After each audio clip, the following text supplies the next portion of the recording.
नमस्कार। नमस्कार। अपना अपना कुर्सी पर पहले बैठ जाइए। जेकरा जेकरा कुर्सी मिला है पूरी ताकत अपने अपने कुर्सी पर बैठ जाइए और पूरी ताकत से एक बार अपने माँ बाप और अपने पुरखों की जमीन के लिए सारे लोग एक बार अपने माँ बाप और अपने पुरखों की जमीन के लिए मैं बोलूंगा जय बिहार। आपको बोलना है जय जय बिहार, जय बिहार। अपने दम है छपरा के आदमी को पूरा हाथ उठाकर ताकत से बोलिए जय बिहार, जय बिहार, जय बिहार। मेरा ही नाम है प्रशांत किशोर। जेकरा जेकरा भोजपुरी में बोली कि हिंदी में, भोजपुरी में कि हिंदी में, तो जेकरा जेकरा कुर्सी मिलल बा पहले कुर्सी पर बैठ जाई जा भैया। कुर्सी के लड़ाई बा और वह कुर्सी छोड़ के खड़ा हो जाता नहीं। नीतीश चाचा एक बार कुर्सी पर बैठ गए बान तो उठते नहीं था। जब अब जितना नौजवान साथी शांत हो जाइए। हमारे नाम है प्रशांत किशोर। हम नेता ना है।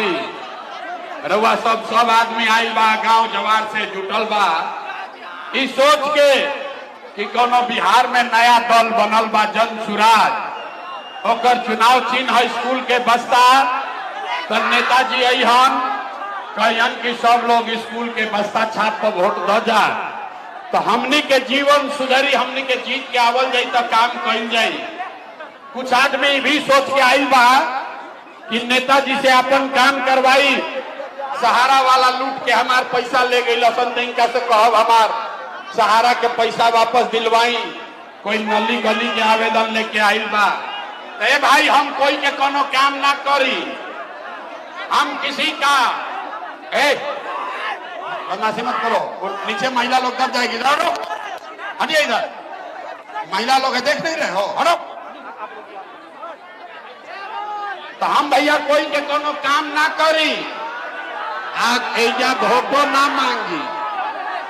वोट भी नहीं मांगते हैं। वोट काहे नहीं मांगते हैं? ए भाई वोट मांगे वाला तो हर साल 2 साल पर रहुआ यहाँ कोई ना कोई आवते बा। जे आई ये कहलस कि हमरा के वोट दे दो, हम जीत के आई तो तहार सब काम कर दे। ये सुन सुन के हम रउआ जीवन भर से वोट देले जाता नहीं था।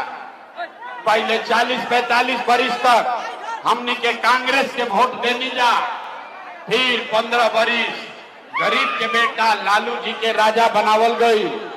अभी 20 वर्ष से नीतीश बाबू कुर्सी पर बैठल बड़न। दिल्ली में हमनी के मोदी जी के भी जिता के देख लेनी जा। हम नौ के मढ़ौरा के छपरा के बिहार के लोग के जिंदगी ना सुधरल।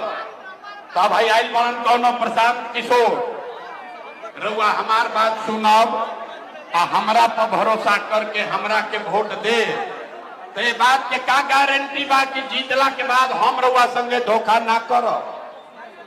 ए भाई वोट से पहले तो सब बढ़िया बतियावेला, वोट के बाद आपके साथ धोखा करता है। इसीलिए हम वोट मांगते ही नहीं हैं। लेकिन इतना गर्मी में एक कादो कीचड़ में आप यहाँ जुटे हैं तभी 15 मिनट में आपको सबको एक रास्ता बताएंगे, गरीबी से निकले के रास्ता। अगर ये रास्ता रुआ सीख ली तो फिर जेकरा के मन होके ओकरा के वोट दी ही। वोट जिसको मन है उसको दीजिए, लेकिन अगर जो रास्ता बताएंगे वैसे वोट दोगे तो और कुछ हो या न हो आपके लिए, आपके बच्चों के लिए यहीं पर बिहार में बढ़िया रोजगार और पढ़ाई निश्चित तौर पर हो जाएगा। और अगर ना होके तो मुखिया जी के ना विधायक सांसद मंत्री का नहीं, अपना बेटा अपना भाई प्रशांत किशोर का गर्दन पकड़ लीजिएगा। तब जिसको जिसको ये रास्ता सीखना है, अब भाषण हो गई खत्म, अब 15 मिनट पढ़ाई हो जाए शुरू। अब 15 मिनट तक कोई आपस में बात नहीं करेगा, कोई नारा नहीं लगेगा। आहे बेना भी नहीं थे हाके के, गर्मी लागत आ लेकिन बेना नहीं हाँकना है। इसी गर्मी में आपका हमारा घर का सामान, आपका पति, आपका बेटा, भाई, भतीजा यही गर्मी में कोनो फैक्ट्री में अपन हड्डी गलावता, 10 घंटा अपन हड्डी गलावता, पेट काटता कि घरे 6000 8000 भेजी तो हमार बाल बच्चा खाई। अगर अपने परिवार को गरीबी से निकालना है तो 15 मिनट गर्मी बर्दाश्त करे के होई। हम 3 गो सवाल पूछब, आपको सबको हाथ उठा के खाली हाँ या ना कहे के बा। और अभी 15 मिनट में आपको अपने आंख के सामने दिखेगा कि आपके गरीबी का बदहाली का कारण क्या है और एकरा से निकले के रास्ता उपाय का बा। ठीक लागी तो एकरा के अपना ली, और ना ठीक लागी तो जैसे जिंदगी चलता वैसे चलाई। जिसको जिसको जवाब देना है वो सब आदमी को हाथ उठाकर बोलना है, हाँ या ना बोले के बाद। हाथ काहे उठावे के बाद? हथवे में सब दम मारे बाबू। यही हाथ से जेकरा के बटन दबा दे वही से राजा पैदा हो जाई। हाँ, तभी पढ़ाई 15 मिनट सब आदमी ये 15 मिनट कभी पढ़िएगा, फिर परीक्षा भी ले। सारे लोग जरा सोच के बताइए, आपके गांव पंचायत में और कुछ हो या ना हो, आपके लिए, आपके बच्चों के लिए बढ़िया पढ़ाई और रोजगार का व्यवस्था होना चाहिए कि नहीं होना चाहिए? हाथ उठे के चाहिए। सारे लोग का जो खड़ा है उसका भी हाथ उठाकर बोल, रोजगार पढ़ाई होना चाहिए कि नहीं होना चाहिए? होके के चाहिए, होना चाहिए। अच्छा, यहाँ का आदमी कितना समझदार बाड़ा। रउआ चाहे पढ़ा लिखल बानी की अनपढ़, हिंदू है या मुसलमान, अगड़े हैं या पिछड़े, गरीब है या अमीर, महिला है या पुरुष, युवा है या बुजुर्ग, सबने कहा कि ना भैया और कुछ होके चाहे ना, पढ़ाई या रोजगार तो होखाई के चाहिए। सबके मालूम बा कि अगर पढ़ाई नीचे करो, नीचे करो, तख्ता तख्ती नीचे करो। सबके मालूम बा कि अगर रउआ के पढ़ाई रोजगार हो जाए और लड़कन के पढ़ाई रोजगार हो जाओ तो कोई मुखिया बने, कोई विधायक बने, लालू बने, नीतीश बने, मोदी बने, प्रशांत किशोर बने, अगर आपके लिए, आपके बच्चों के लिए पढ़ाई रोजगार हो गई तो राउर जिंदगी सुधर जाए। ये बात तो पहले ही से सबके मालूम बा। अब हम दिखावत नहीं राउर दुर्दशा के बदहाली के कारण। सब आदमी एक बार तनी अपन अपन लड़कन के चेहरा याद कर ली जा। 2 दिन पहले भी जुतिया भइल हो। सब आदमी अपने अपने बच्चों का चेहरा याद कर लीजिए और अपने बच्चों के नाम पर एक बार ईमानदारी से बताई जा। अपना लड़कन के नाम पर एक बार ईमानदारी से बताई, आप में से किसने जीवन में एक बार भी अपने बच्चों के लिए, अपना बच्चा के पढ़ाई रोजगार के लिए वोट दिया है? देखिए अपना अपना अमनौर के जनता की हालत देखिए, कैसे चुप लगाया है, जैसे लग रहा है कि बिजली का करंट मार दिया। अभी माइक दे दी, आधा घंटा आदमी खड़ा होके भाषण दी। हाँ, कोई लालू के गरियाई, कोई नीतीश के, कोई मुखिया के, कोई विधायक के। अरे मेरे भाई, आपने तो आज तक अपने बच्चा के लिए, अपना बच्चा के रोजगार पढ़ाई के लिए वोटे नहीं दिया, तो दूसरे को दोष क्यों देते हो? अब कोई खड़ा होके कही कि भैया एक का गारंटी बा कि अपना लड़कन खातिर वोट दिया जाए तो हमनी के पढ़ाई रोजगार मिल जाये। कौना नेता के वोट दियाओ? हमनी के तो सब नेता के वोट दे के देख लेनी जा, आज तो कुछ ना मिलल। तेकर का गारंटी बा कि लड़कन खातिर वोट दिया तो पढ़ाई रोजगार मिली? बिल्कुल बिल्कुल इसका गारंटी है। हमसे लिख के ले लीजिए, वोट जिसको देना है दीजिए, आपके बच्चे को पढ़ाई रोजगार मिलेगा ही मिलेगा। हमारा बात पर भरोसा नहीं करेंगे। अभी 2 मिनट में अपना आंख के सामने जादू देखी कि कैसे रउआ लड़का के पढ़ाई रोजगार रउआ मिल जाए।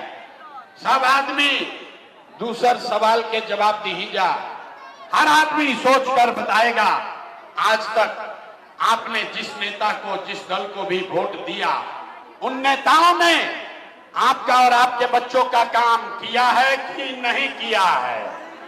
हाथ उठा के बोले के बाद नेता लोग राव काम कैले बन जा कि नहीं खंजा कैले नहीं किया है तो हाथ उठाओ भाई, पूरा ऊपर तक हाथ उठाकर बोलिए किया है कि नहीं किया है, किया है कि नहीं किया है। नहीं खंजा कैले ना, सोच के बोले है ना, तब हथवा नीचे कर ली। अब जादू देखी। आपने कहा, सब आदमी जवार भर के कहल कि भैया जौना नेता के वोट देनी जा, आज तक हमनी के कोई काम ना कैल। तब जादू देखी। हम गिनवावे शुरू करतनी, सही बात बोलब तो सबके हाथ उठा के जोर से हाँ बोले के बाद, गलत बोलब तो ना बोल दे, बात खत्म होई। ऐसे बैठले बैठल लौकी की रोजगार पढ़ाई कैसे मिली?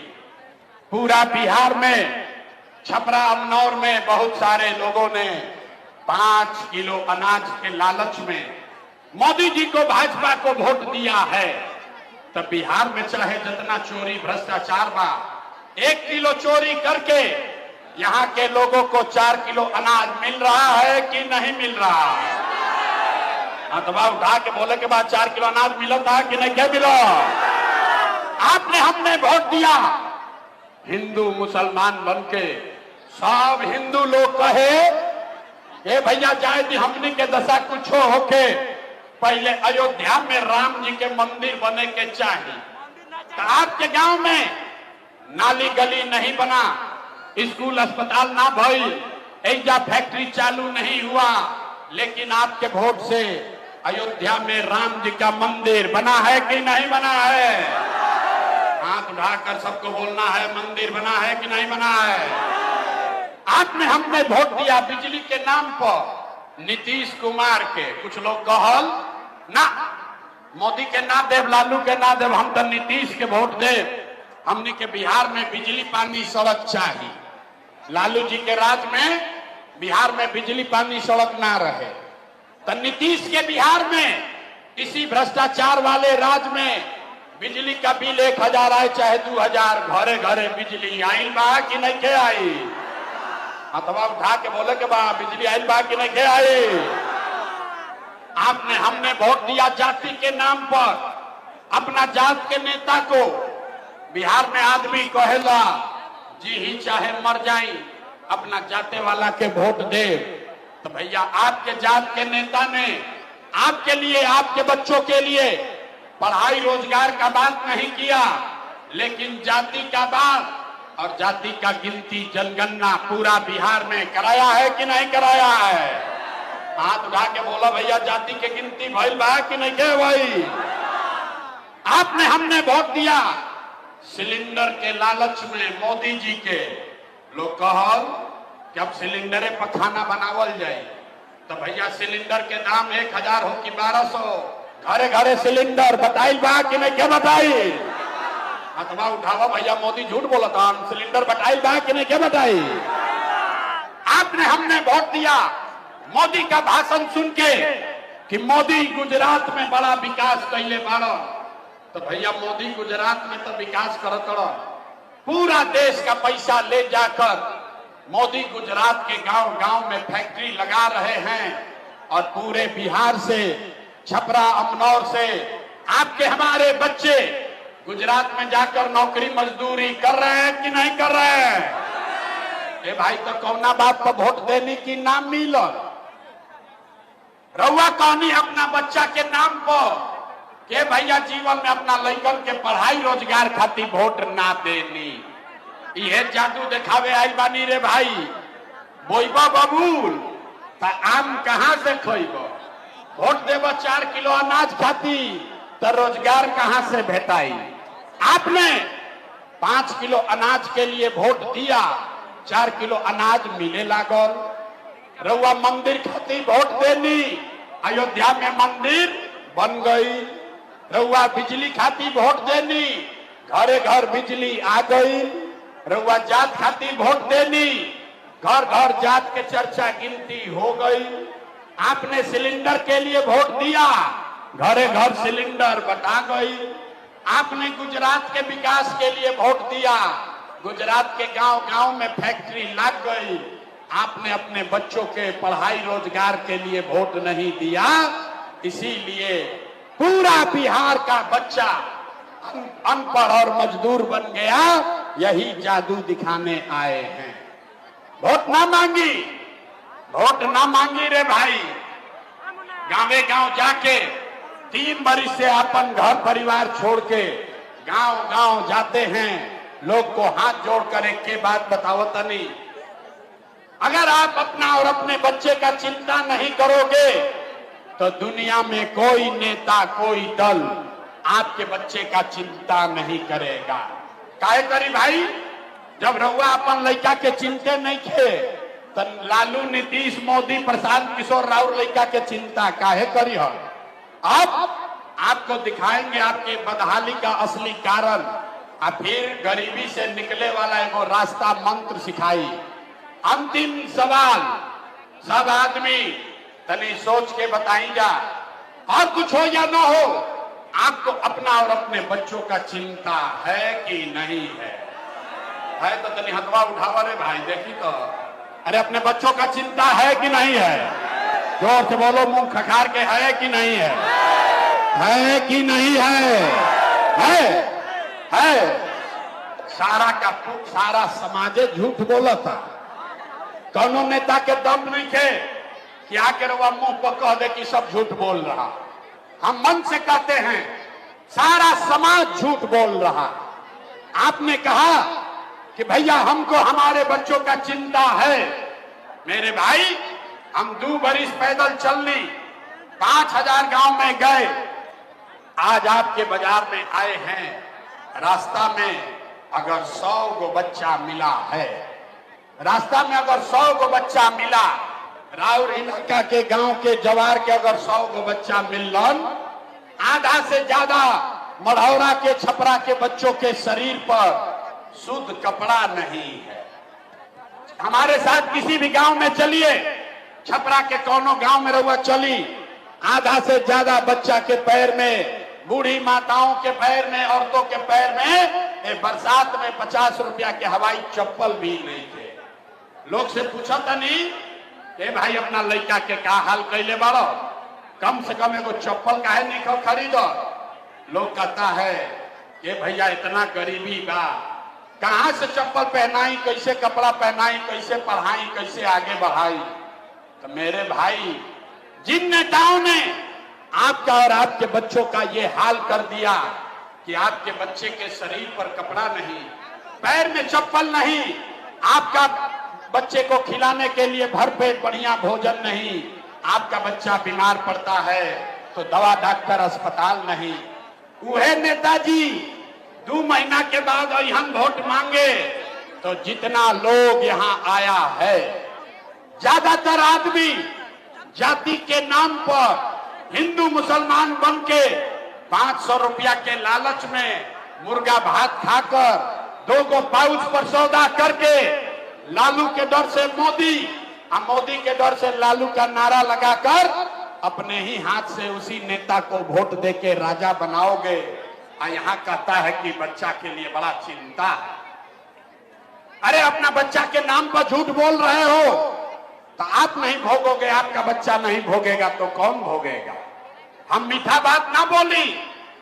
बिहार में आदमी के सुधरही के नहीं थे। जहां जाई गांव में जाता नहीं, आदमी कहता ए भैया बड़ा कष्ट में जियता नहीं, नाली गली नहीं थे, लड़कन के पढ़ाई नहीं थे, रोजगार नहीं थे, खाए के नहीं थे, घर नहीं थे, बड़ा भ्रष्टाचार बा। 5 बरिस ये नरक के जिंदगी जीला के बाद काल वोट होई तो सब बात भुला जाए। वोट के दिन ए भाई हमारा जात के खड़ा बा, चलो उनके के वोट दिया। वो नेता चोर है, बदमाश है, लुटेरा है, आपका लूट के ले गया है, लेकिन अपना जात के हो यहाँ तो उनके के रउआ वोट दे तो कैसे सुधार हो? नहीं हो सकता है सुधार। बहुत आदमी कहता कि भैया हमने के बिहार में विकल्प ना रहे, अब नया एगो दल रउआ आइल बानी, जन सुराज बनल बा, प्रशांत किशोर बड़ा पढ़ल लिखल आदमी बाड़न, रउआ आगे आगे चली, हमने के सब आदमी वोट दे के जितावल जाई, रउआ बिहार के सुधारी। हम आपको कैमरे पर कह रहे हैं, एगो प्रशांत किशोर के छोड़ी अगर 10 गो प्रशांत किशोर आ जाइए हम, तब भी बिहार नहीं सुधरेगा। जब तक आप लोग नहीं सुधरिएगा तब तक कोई बिहार को नहीं सुधार सकता। कोई सुधारिए ना सके रे भाई। हमरा क्या भी बताओ, देखावो तभी। हम गांव में चलीला, पूछिला है भैया वोट केकरा के देले रहो, लोग कहेला मोदी जी के। पूछने का है, बोला मोदी जी। सुनी कहानी बिहार के दुर्दशा के। पूछने के भाई मोदी के वोट काहे देलो? कहा मोदी जी का सीना है 56 इंच के। तो पूछने के करा से का होई? बोला कि मोदी जी सब मियाँ जी लोग के मार के भगा दी हो, पाकिस्तान के 6 गो टुकड़ा कर दी हो।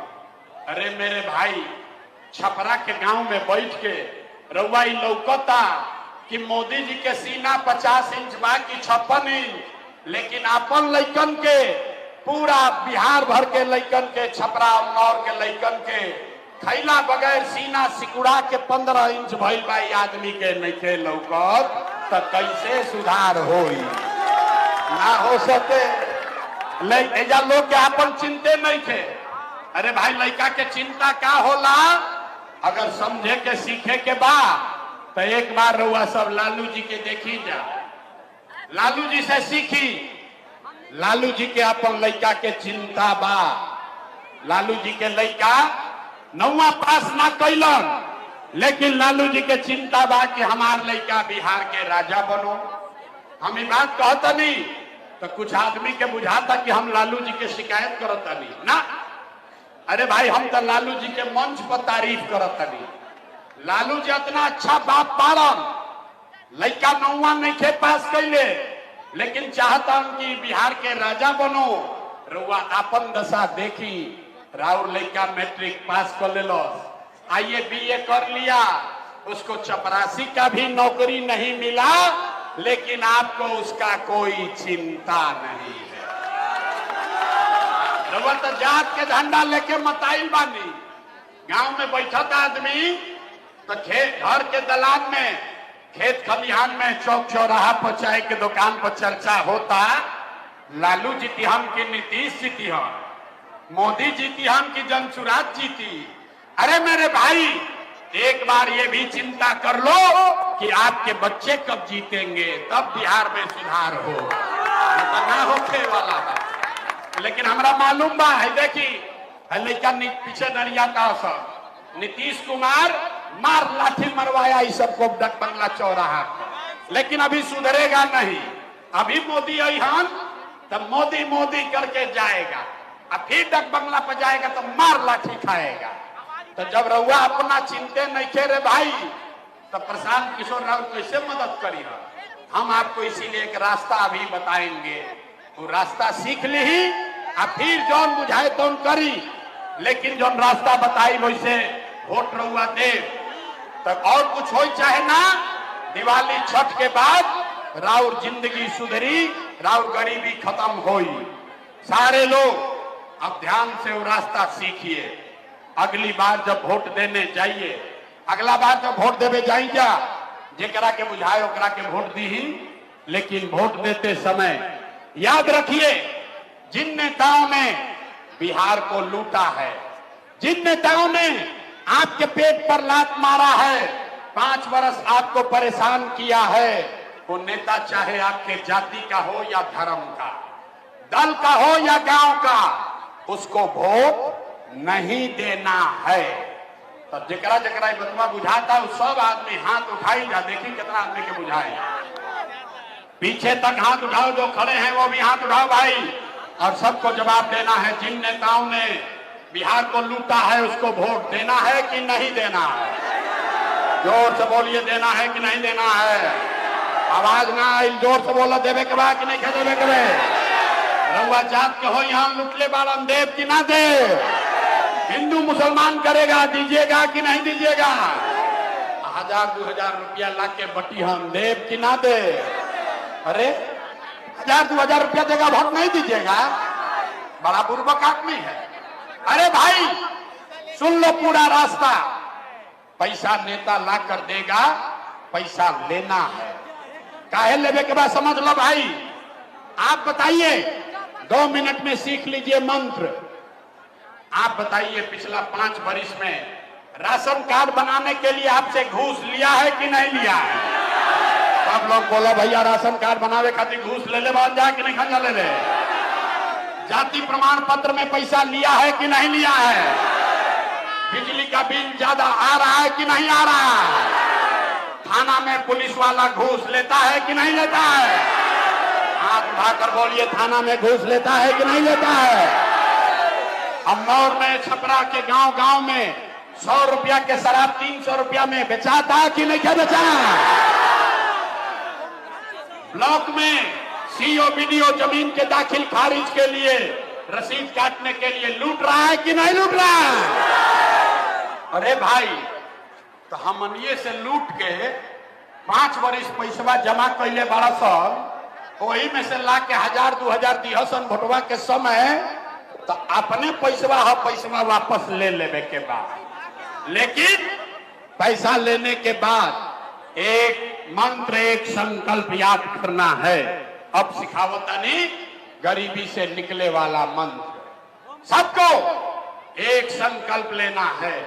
अगला बार जब वोट देवे जाई, एक संकल्प लीजिए, एक बार जीवन में एक बार वोट, किसी नेता के लिए नहीं, किसी दल के लिए नहीं, अपने जात के लिए नहीं, हिंदू मुसलमान के लिए नहीं, 5 किलो अनाज के लिए नहीं, नाली गली के लिए नहीं, मंदिर मस्जिद के लिए नहीं, लालू नीतीश मोदी प्रशांत किशोर के लिए नहीं, जीवन में एक बार वोट। सारे लोग एक बार संकल्प लीजिए, जीवन में एक बार वोट अपने अपने बच्चों के लिए देना है, अपने बच्चों के पढ़ाई और रोजगार के लिए देना है।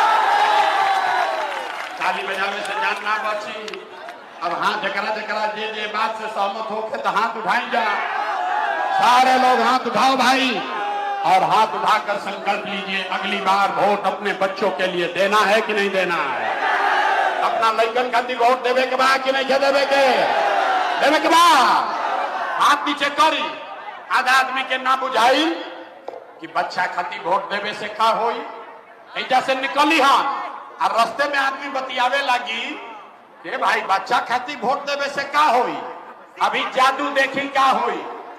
आपने मोदी का चेहरा देखकर वोट दिया तो चाय बेचे वाला मोदी रउआ वोट से देश के राजा हो गईलन। आपने लालू जी का चेहरा देखकर वोट दिया तो आपके वोट से भविष्य चराने वाले लालू यादव 30 वर्ष से बिहार के राजा हैं। आपने नीतीश जी का चेहरा देखकर वोट दिया तो वैद का लड़का नीतीश कुमार 20 वर्ष से बिहार पर शासन करतड़न। एक बार अपना बेटा, अपना भाई प्रशांत किशोर का बात मानिए, एक बार जीवन में वोट अपना अपना बच्चा का चेहरा देखकर दीजिए। आपके वोट में इतना ताकत है, आपका बच्चा भी बेरोजगार नहीं रहेगा। अब अगर ये बात जादू बुझा गई होगा तो फिर से हाथ उठाई जा। हाथ उठाइए और मुट्ठी बांधिए, मुट्ठी बांधिए। देखो तनी सबके हाथ मुट्ठी बांधी, और मुट्ठी बांधकर संकल्प लीजिए, अगली बार वोट अपने बच्चों के लिए देना है कि नहीं देना है? देवे के बाद देना है। अगर आप हाथ नीचे कीजिए, अगर आपने अपने बच्चों के लिए वोट दिया तो छठ के बाद, अब की हाली जब दिवाली या छठ मनी, अब की बार जब आप दिवाली और छठ मनाइएगा तो आपके जीवन का, आपके जीवन के बदहाली का, बिहार के गरीबी का ये अंतिम दिवाली और छठ होने जा रहा है। क्या होई छठ के बाद? ऐसा छठ के बाद क्या होई? अभी सुन ली क्या होई। अगर आपने अपने बच्चों के लिए वोट दिया तो छठ के बाद नाली गली बनो चाहे मत बनो, स्कूल अस्पताल जब सुधरी तब सुधरी, लेकिन साल भर के अंदर सब लोग भैया याद कर लो, जितना महिला लोग आए हैं सब लोग अपना अपना आंचल में बांध लीजिए। साल भर के अंदर जितना आपके घर का सवांग, आपका बच्चा बाहर गया है मजदूरी करने, जो बच्चे यहाँ पढ़ लिख कर बेरोजगार बैठे हैं, उसको सरकारी नौकरी हो या न हो, लेकिन साल भर के अंदर सबके लिए कम से कम 10 से 12 हजार रुपया के रोजी रोजगार के व्यवस्था ये बिहार में करके दे दियल जाई। होके के चाहिए कि ना होके के चाहिए? 10-12 हजार के रोजगार घर घर हो तो गरीबी कम हो कि ना हो? बात बुझाता, बात बुझाता तो बुझाता तो प्रशांत किशोर के बेटा के तिलक ना हो, जैसे बूझ के जाए के बाद और अपना घर वाला के, अपना बेटा के, अपना लड़कन के बतावे के बाद फोन पर, ये बचवा आपकी हाली दिवाली या छठ में जब घरे आईबो, ए बचवा आपकी हाली दिवाली या छठ में जब घरे आईबो, तो फिर 10-12 हजार 15 हजार रुपया के रोजी रोजगार खाती अपन घर परिवार बिहार छोड़ के बाहर ना जाए के पड़ी। सबको मंजूर है? होके के चाहिए? होके के चाहिए तो हाथ तो उठाओ भाई, हाथ लाकर बोलो होना चाहिए। दूसरा संकल्प, जेकर जेकर उम्र 60 वर्ष से ज्यादा हो गई, अब वो मजदूरी कैसे करी है? नीतीश कुमार 20 वर्ष से 400 रुपया देता भी, अभी वोट लेवे के लालच में बढ़ा के कैले बा 1100।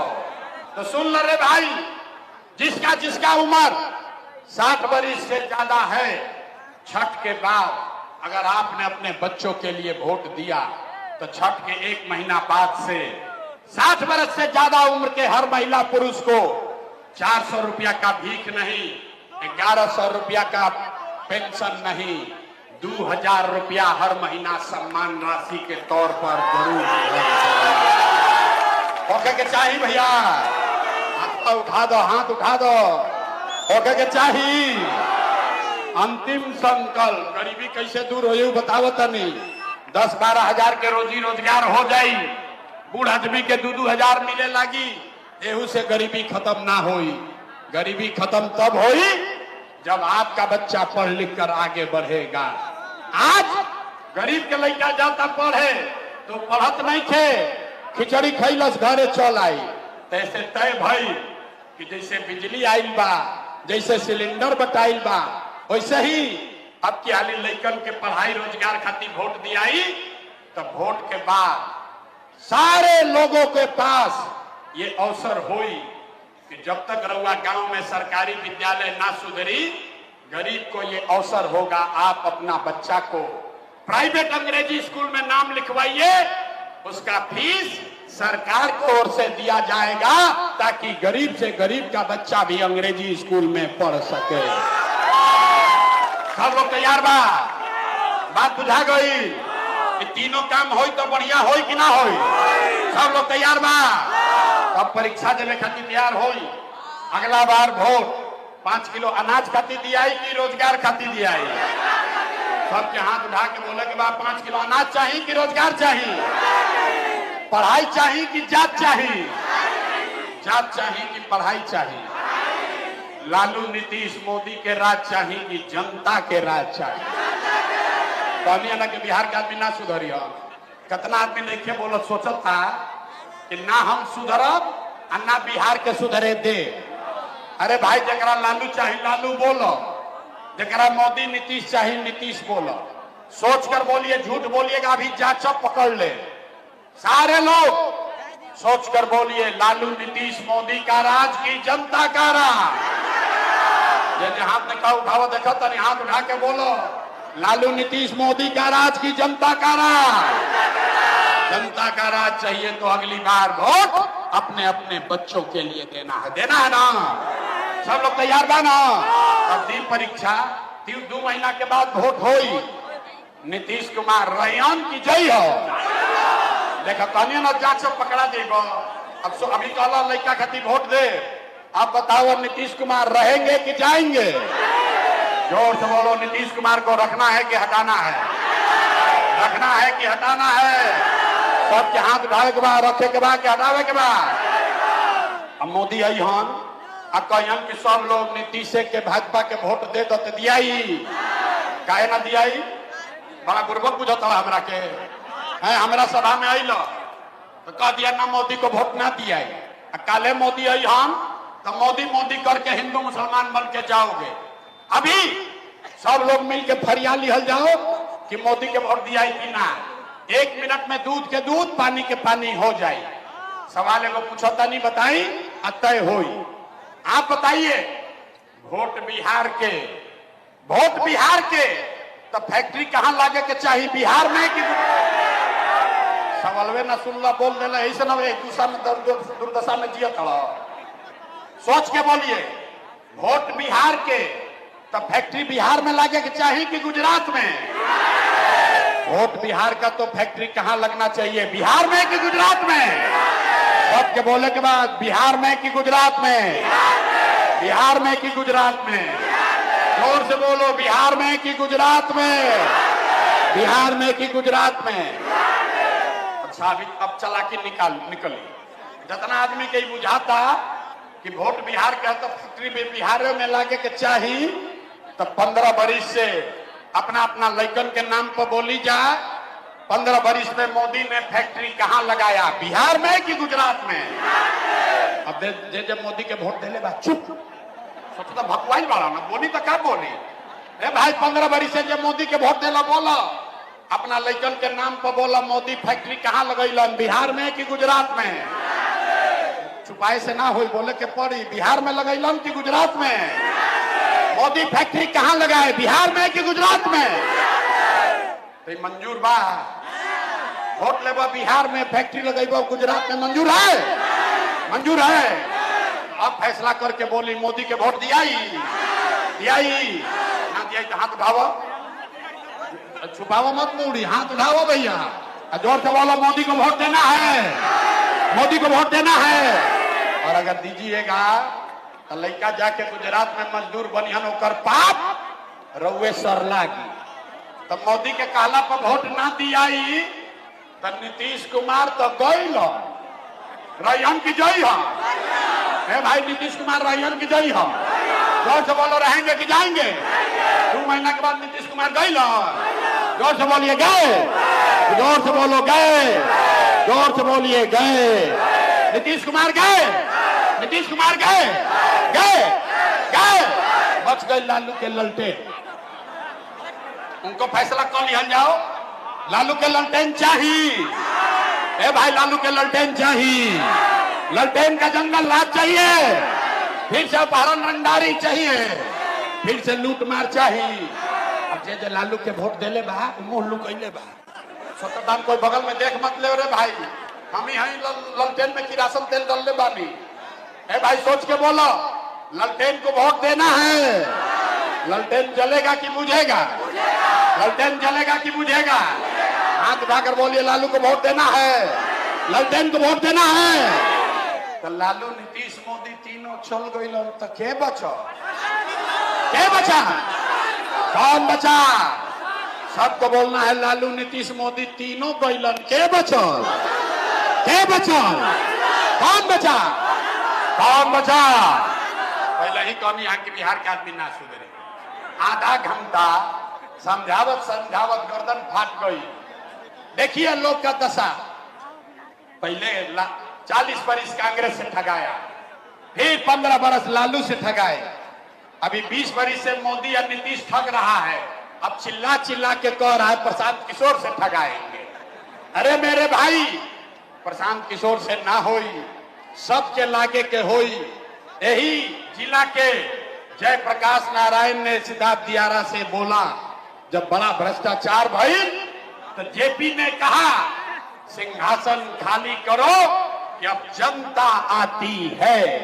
बिहार में अब लालू, नीतीश, मोदी, प्रशांत किशोर का राज नहीं, जनता का राज कायम होना चाहिए। होके के चाहिए कि ना? होके के चाहिए तो तनिक दम दिखाई छपरा के माटी के बोली, जय बिहार, जय बिहार। तो हम रउआ से वोट मंगनी ना, पैसा चंदा हम ली ही ना, लेकिन रउआ अगर हमारी बात ठीक बुझाई होके तो और कुछ नहीं, जाने से पहले एक बार हाथ उठाकर दुआ और आशीर्वाद दीजिए और बताइए कि बिहार में ये प्रयास होना चाहिए कि नहीं होना चाहिए। बिहार में बदलाव होके के चाहिए कि ना, अभी होके के चाहिए कि 5 वर्ष के बाद, अभी कि 5 वर्ष के बाद, 25 में कि 30 में, सब लोग तैयार बा? झूठ नहीं बोलो, झूठ नहीं बोल रहे हैं, सब तैयार है। अगर आप झूठ नहीं बोल रहे हैं तो हमरा से लिख के गारंटी ले ली, छठ के बाद किसी का बच्चा पढ़ाई खाती 10,000 रुपया के रोजी रोजगार खाती बिहार से बाहर ना जाई, कोई नहीं बाहर जाएगा। पूरा ताकत से बोलिए जय बिहार।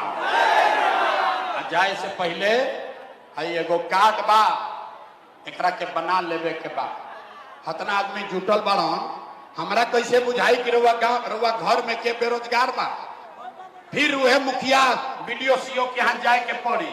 ऐसे कार्ड पहले बनता, इस सरकार बने से पहले इस कार्ड के जरिए कार्ड रउआ बना ले तो हमरा पता चली कि रउआ घर में कितना आदमी बेरोजगार बा, कई गो आदमी बूढ़ बाड़न, कौन लइकन के प्राइवेट में पढ़ावे के बा।